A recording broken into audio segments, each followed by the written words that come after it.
नमस्कार, आप देख रहे हैं 4 PM। मैं हूं आपके साथ सिमरन। चुनाव आयोग द्वारा लोकसभा चुनावों की तारीखों का ऐलान करने के बाद पूरे देश में चुनावी बिगुल अब बज चुका है। सभी राजनीतिक पार्टियां अब पूरी तरह से एक्टिव मोड में आ चुकी हैं।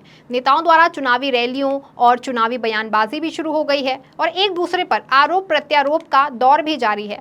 इस बीच देश के सत्ताधारी दल भाजपा इस लोकसभा चुनाव में फिर से जीत हासिल कर सत्ता की हैट्रिक लगाने की सोच रही है। इसी के लिए पार्टी ने इस बार 400 पार का लक्ष्य तय किया है। हालांकि ये लक्ष्य पाना भाजपा के लिए आसान नहीं है, लेकिन इस लक्ष्य की फिराक में अब भारतीय जनता पार्टी पूरी तरह से जुट गई है।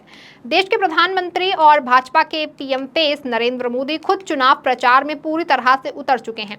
पीएम मोदी 400 पार के लक्ष्य को पाने के लिए काफी मेहनत कर रहे हैं। अपने इसी लक्ष्य को पाने के लिए पीएम मोदी आजकल साउथ को साधने में जुटे हैं, क्योंकि भाजपा व पीएम मोदी भी ये जानते हैं कि 400 का लक्ष्य काफी मुश्किल है और अगर इस लक्ष्य के आसपास भी पहुंचना है तो साउथ में भाजपा को कुछ करके दिखाना होगा, क्योंकि यहां भाजपा अभी अपने पैर नहीं खड़े कर पाई है। इसी दिशा में पीएम मोदी कर्नाटक पर लगातार दाव लगा रहे हैं और कर्नाटक को साधने का प्रयास कर रहे हैं, क्योंकि पिछले 2019 के लोकसभा चुनाव में कर्नाटक में ही बीजेपी खड़ी हो पाई थी। पिछले चुनाव में कर्नाटक की 28 लोकसभा सीटों में से बीजेपी ने 25 पर जीत हासिल की थी। इसी के अलावा 4 सीटें बीजेपी को तेलंगाना से मिली थी। इसीलिए पीएम मोदी अब एक बार फिर इन्हीं दोनों राज्यों को साधने में जुट गए हैं।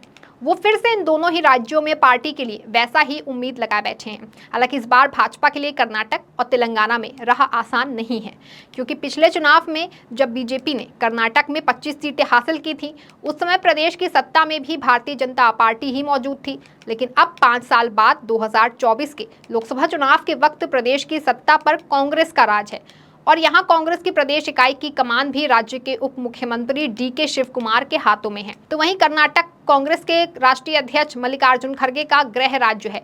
ऐसे में इस बार कर्नाटक में भाजपा का भला होता काफी कम दिख रहा है। तो वहीं दूसरे राज्य तेलंगाना में भी अब राज्य की सत्ता कांग्रेस ही संभाले है, इसीलिए यहाँ भी बीजेपी के लिए राह अब बहुत मुश्किल हो चुकी है। फिलहाल एक और जहां पीएम मोदी लगातार कर्नाटक को साधने में लगे हैं और कर्नाटक का दौरा कर रहे हैं। पीएम मोदी कर्नाटक में जनसभाएं कर रहे हैं और लोगों को संबोधित कर कांग्रेस पर निशाना साध रहे हैं। आज भी पीएम मोदी प्रदेश के शिमोगा पहुंचे और यहां एक जनसभा को संबोधित भी किया। अपने भाषण में पीएम मोदी ने कांग्रेस पर जमकर निशाना साधा और पार्टी पर करारा हमला बोला। पीएम मोदी ने कहा कि कांग्रेस के पास विकास का एजेंडा नहीं है, इसीलिए वो तरह तरह के हथकंडे अपनाती है। कांग्रेस का पहला हथकंडा है झूठ बोलो, बड़े बड़े झूठ बोलो। कांग्रेस का दूसरा हथकंडा है अपने झूठ को ढकने के लिए नए झूठ बोलो। कांग्रेस का तीसरा हथकंडा है जब पकड़े जाओ तो अपनी करतूतों का ठीकरा दूसरों के सर फोड़ दो। प्रधानमंत्री ने कहा कि कांग्रेस की मंशा कभी काम ही नहीं होती है। कांग्रेस का केवल एक ही इरादा होता है, लोगों को लूटना, अपनी जेबें भरना। वहीं अपनी रैली के दौरान पीएम मोदी ने जनता से अपने 400 पार के लक्ष्य को पाने के लिए भी नारे लगवाए। पीएम मोदी ने कहा कि विकसित भारत के लिए 400 पार, विकसित कर्नाटक के लिए 400 पार, गरीबी कम करने के लिए 400 पार, आतंक पर प्रहार करने के लिए 400 पार, भ्रष्टाचारियों पर कार्रवाई करने के लिए 400 पार, किसानों की समृद्धि के लिए 400 पार, युवाओं को नए अवसर के लिए 400 पार, अब की बार 400 पार। फिलहाल मोदी जी कह तो रहे हैं, लेकिन अब की बार 400 पार, लेकिन असलियत क्या होगी ये तो आने वाला 4 जून को ही पता चल पाएगा। तो वहीं एक और जहां पीएम मोदी कर्नाटक के लगातार चक्कर लगा रहे हैं और कांग्रेस को इशारों पर ले रहे हैं, तो वहीं दूसरी ओर कांग्रेस की ओर से भी पीएम मोदी के कर्नाटक पहुंचने पर हमला बोला गया। कांग्रेस ने केंद्र की मोदी सरकार पर कर्नाटक से भेदभाव करने के आरोप लगाए। कांग्रेस ने मोदी सरकार द्वारा कर्नाटक की राज्य सरकार को पैसे न देने का आरोप लगाया। पीएम मोदी की रैली से पहले कर्नाटक के जल संकट के दौरान पीएम मोदी पर राज्य के लोगों की मदद न करने के कांग्रेस ने गंभीर आरोप लगाए हैं।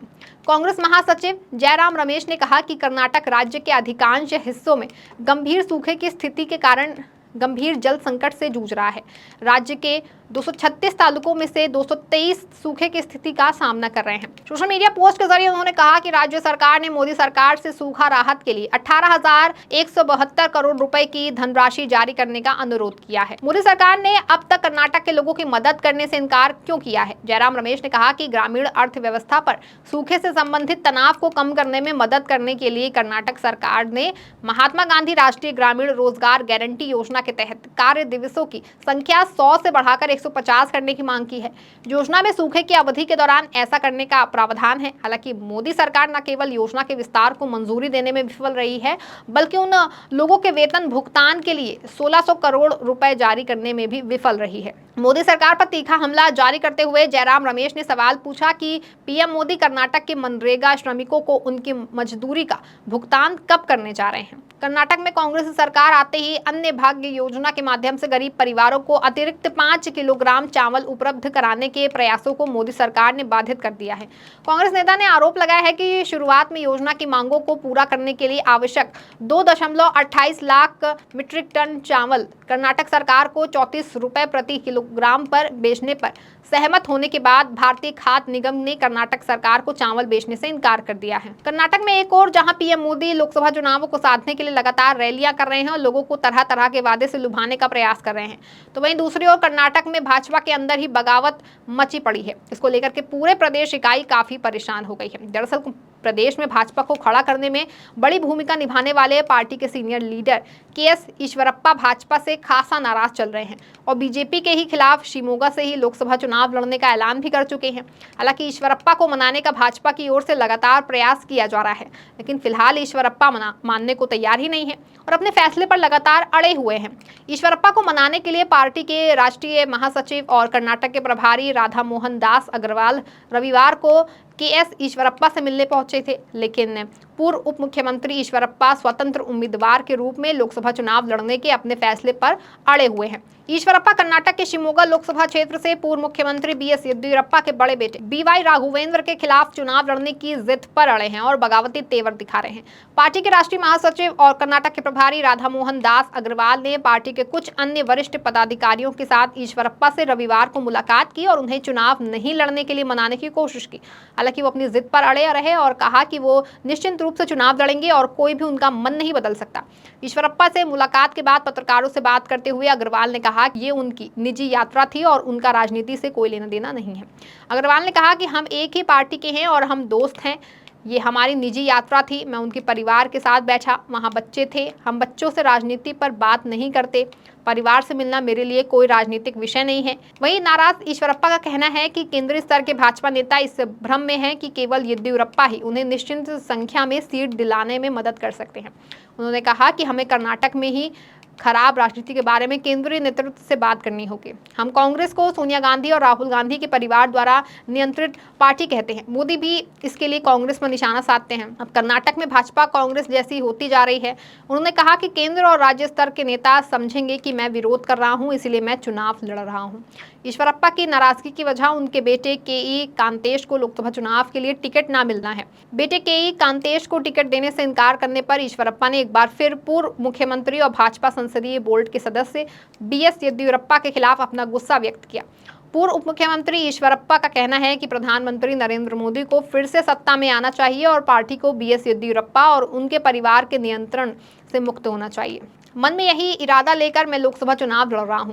कर्नाटक भाजपा द्वारा ईश्वरप्पा को मनाने का सिलसिला लगातार जारी है, लेकिन फिलहाल ईश्वरप्पा अभी मानने को तैयार नहीं है। ऐसे में पीएम मोदी की शिमोगा में हुई रैली और पीएम मोदी के दौरे के बाद ये देखना होगा कि क्या पीएम मोदी ईश्वरप्पा को मनाने में सफल हो पाते हैं या फिर नहीं। फिलहाल जो भी हो, लेकिन इतना तो तय है कि कर्नाटक में इस बार भाजपा की राह आसान नहीं है। ये बात पीएम मोदी भी जान गए हैं, इसलिए लगातार कर्नाटक के चक्कर लगा रहे हैं। लेकिन पार्टी के अंदर मची बगावत ने पीएम मोदी के भी दिल की धड़कनें बढ़ा रखी हैं। फिलहाल इस खबर में बस इतना ही। तब तक के लिए आप देखते रहें 4 PM। धन्यवाद।